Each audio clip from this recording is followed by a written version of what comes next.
Noticiario 1936. Los 150 días que cambiaron la historia de España.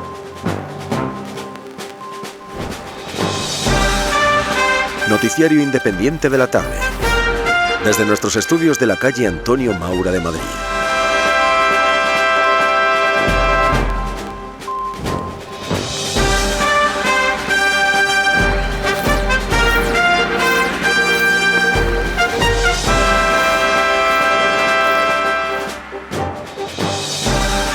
Muy bienvenidos, queridos radioyentes de Radio Universal, a nuestro boletín informativo, a nuestra parte informativo, correspondiente al día de hoy, 13 de marzo de 1936. Vamos a iniciarlo, como de costumbre, marcando nuestra línea editorial. Por imperfecto que sea el conocimiento que el lector tenga de la historia de estos días, es lo bastante para condenar la cadena de incidentes violentos que obedecen a una táctica, a represalias recíprocas, a numerosos atentados, que convierte la situación en las calles de España en absolutamente inaceptable. Los ciudadanos tenemos deberes que cumplir, pero también el derecho de pedir al nuevo gobierno que cumpla con sus más elementales obligaciones. Y la primera de todas ellas, es luchar contra la violencia política de cualquier signo. La paralización de las instituciones crea el ambiente en que crece imparable la lucha civil. Y repetimos que los ciudadanos del siglo XX tenemos todo el derecho a cosas distintas. En los momentos delicados es cuando más vale la serenidad. Los ideales políticos más dispares pueden propagarse sin violencia. El instrumento que convence en la civilización es la palabra, la pluma, la conducta, algo que imprime jerarquía moral o mental, no las pistolas. Una violencia llama irresistiblemente a otra. El señor Azaña se encuentra en una situación excepcional para ser el gobernante que logre la paz social entre todos los españoles. Y antes de abrir el capítulo de Información Nacional aquí en Radio Universal, vamos con una noticia de publicidad. Foscao, un rico alimento, el más exquisito de los desayunos y más poderoso reconstituyente. El régimen de Foscao es recomendado a los convalecientes, a los anémicos, a los ancianos, las nodrizas, a todos aquellos que sufren del estómago o digieren con dificultad los alimentos corrientes. El Foscao solo se expende en botes precintados, a granel es falsificado. Abrimos pues, como les decía antes de la publicidad, nuestra página de Información Nacional en Radio Universal. Ayer se reunieron en Barcelona los diputados del Frente de Izquierdas de Cataluña. En el secretariado de Esquerra Republicana, bajo la presidencia de don Pedro Corominas, se reunieron los diputados electos del Frente de Izquierdas Catalanas con la finalidad de coordinarse en un grupo parlamentario con Izquierda Republicana. En las primeras horas de la mañana de ayer comenzó a circular por Madrid la noticia de que al salir de su casa había sido víctima de un atentado el catedrático de Derecho Penal de la Universidad de Madrid y diputado socialista don Luis Jiménez de Asúa. Le acompañaba el agente de vigilancia don Jesús Gisbert Urreta. Se percibieron de que fuera de su casa, estaba aparcado un automóvil gris, un Chevrolet, ocupado por 4 individuos y que uno de ellos hacía ademán de sacar una pistola. El señor Jiménez de Asúa comenzó a correr en zigzag por la calle de Goya hasta la esquina de Velázquez, al mismo tiempo que desde el coche, con una pistola ametralladora, disparaban repetidas veces sobre él. El diputado socialista dobló la esquina de la calle Velázquez y ya en esta calle se volvió un momento a esperar a la gente que llegaba corriendo tras él.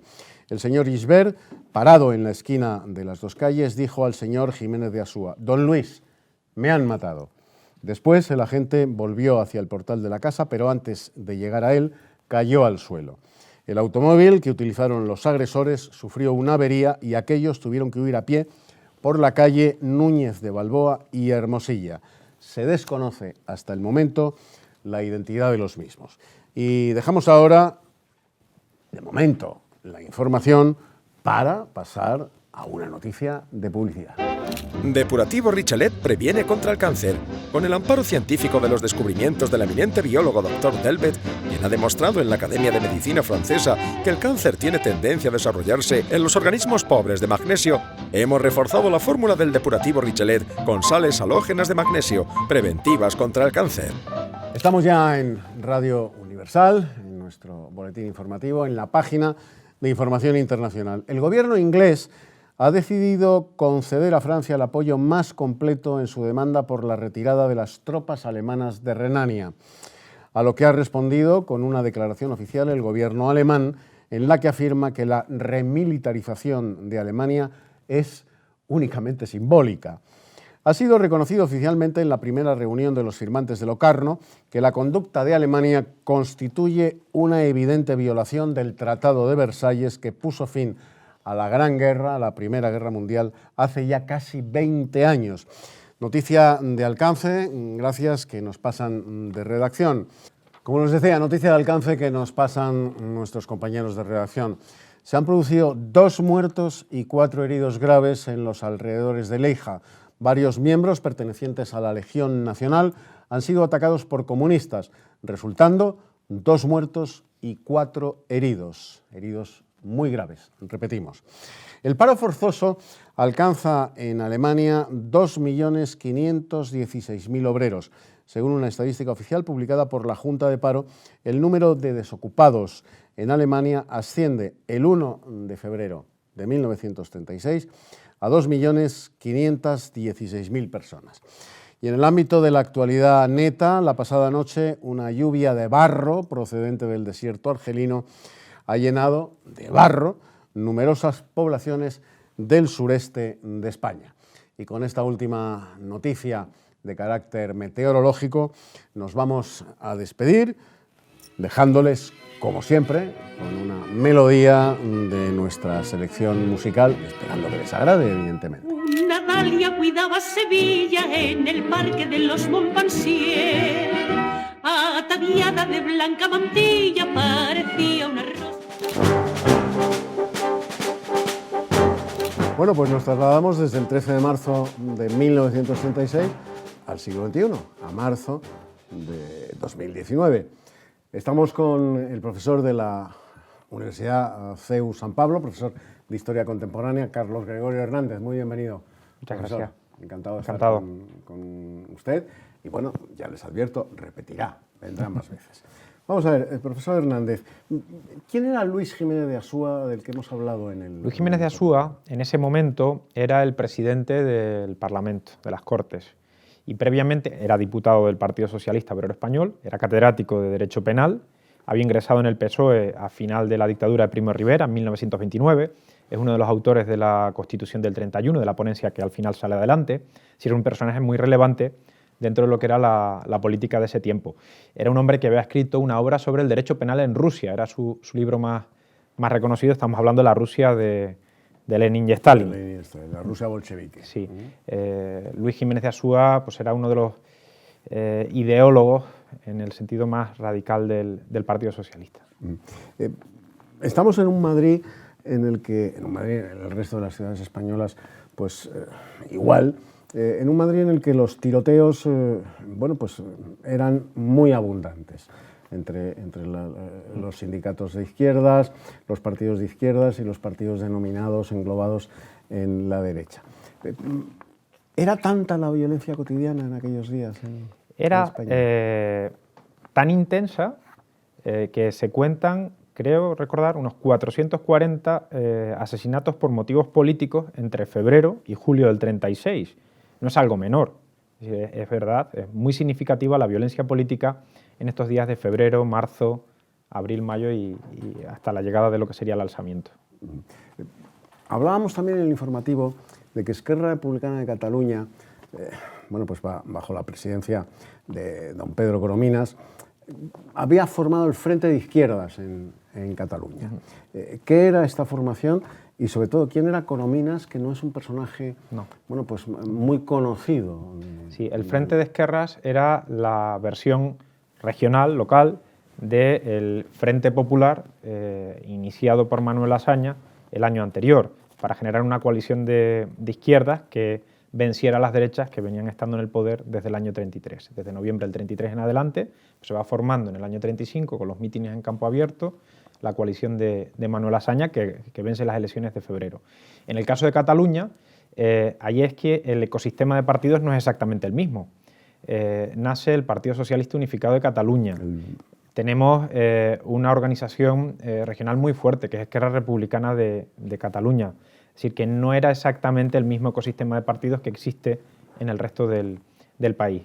Y en el caso de Corominas, tenemos un personaje pues, que ha ido ascendiendo a nivel político muy claramente desde el año 34, desde el fracaso del golpe de Estado de octubre del 34, exactamente, hasta estos días del año 36.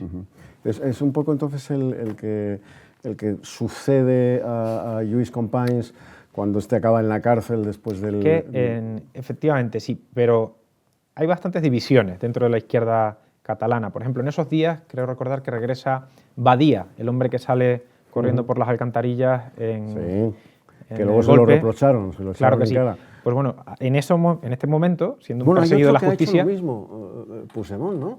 Sí, pero que yo sepa, no salió en un maletero, salió de otra manera. Salió de otra manera. Pero bueno, sí. da unas conferencias durante esos días, Badia, precisamente de aquella peripecia, y la reconoce, o sea, que era algo que en algunos libros pues, se duda de ese acontecimiento y sí, salió por las alcantarillas y presume de ello. Sí, algo muy propio de los separatistas catalanes en cuanto el Estado se pone donde tiene que ponerse, ¿no? Huir por las alcantarillas, por los aeropuertos o por carretera, pero huir. Hay una noticia de las que hemos dado hoy que a mí particularmente me ha resultado asombrosa. La cifra de parados en Alemania. Sí. 2.516.000 obreros en paro en una población de unos 67 millones de habitantes. ¿Cómo es posible? Con Hitler en el poder... el paro venía desde 5,6 millones de parados, aproximadamente. En algunos estudios se llegó hasta 6 millones de parados, se plantea, ¿no? En la República de Weimar. Efectivamente, es que el paro era altísimo en Alemania. Eso es lo que precipita los votos hacia los extremos, hacia la izquierda comunista y hacia el nacionalsocialismo en la antesala de las victorias electorales de Hitler, ¿no? Que son varias. En ese momento, Hitler realiza una serie de planes de choque para generar empleo, especialmente promovidos del Estado, pero también instando a las empresas a que se contrate obreros alemanes, y es rapidísimo el descenso del paro en Alemania entre el año 33 y la Guerra Mundial, y el año 39. De hecho, la cifra va a seguir descendiendo, teniendo en cuenta que Alemania crece territorialmente, porque Alemania va a ir incorporando territorios sucesivamente en el año 37, 38 y también al empezar el año 39. Va a incorporar Austria, va a incorporar los Sudetes, va a incorporar territorios relevantes también a nivel industrial. Territorios que le fueron arrebatados. Que le habían sido arrebatados previamente, con población mayoritaria alemana. Austria es un país nuevo, ha nacido en el año 18, se acaba de cumplir su centenario. Bueno, pues siguiendo en el ámbito internacional, profesor Carlos Gregorio Hernández, vamos a ver, hay algo que probablemente a nuestros televidentes les sorprenderá bastante, ¿no? Y es que el gobierno inglés pasa, en un movimiento de péndulo, pasa de dar apoyo a las protestas oficiales francesas, al tiempo que unos días después, pues dice comprender perfectamente las reclamaciones fundamentalmente territoriales alemanas y de otro índole, ¿no? Bueno, ¿por qué se produce esta acción de péndulo en el gobierno inglés? Hay que poner en ese sentido en contexto a los televidentes. En esos días se produce la entrada del ejército alemán en Renania, y eso desata toda una serie de protestas, incluso miedos de ir a una especie de guerra civil abierta en Europa. La posición francesa sería la más severa en el sentido de mantener las condiciones del Tratado de Versalles, mientras que el resto de países, Estados Unidos, la propia Gran Bretaña, son en ese sentido más contemporizadores. Aunque pueda haber una opinión pública más cercana a las tesis francesas, los partidos, ante todo, lo que quieren es mantener la paz. Y mantener la paz, pero también eso solo se puede hacer comprendiendo en cierto modo la posición alemana. Poder tener a tu ejército en cualquier lugar de tu país no parece una pretensión descabellada. Lo que ocurría es que había un exceso en las medidas del Tratado de Versalles. De ahí que hubiera comprensión por parte inglesa de la posición alemana. No era ninguna barbaridad plantear el regreso del ejército. Resulta doblemente sorprendente porque en aquellos años el ejército más poderoso de Europa era considerado el francés.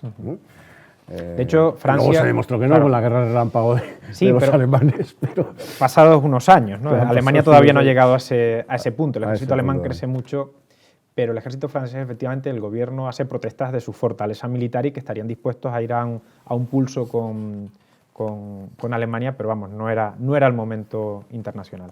Pues muchísimas gracias, profesor Carlos Gregorio Hernández.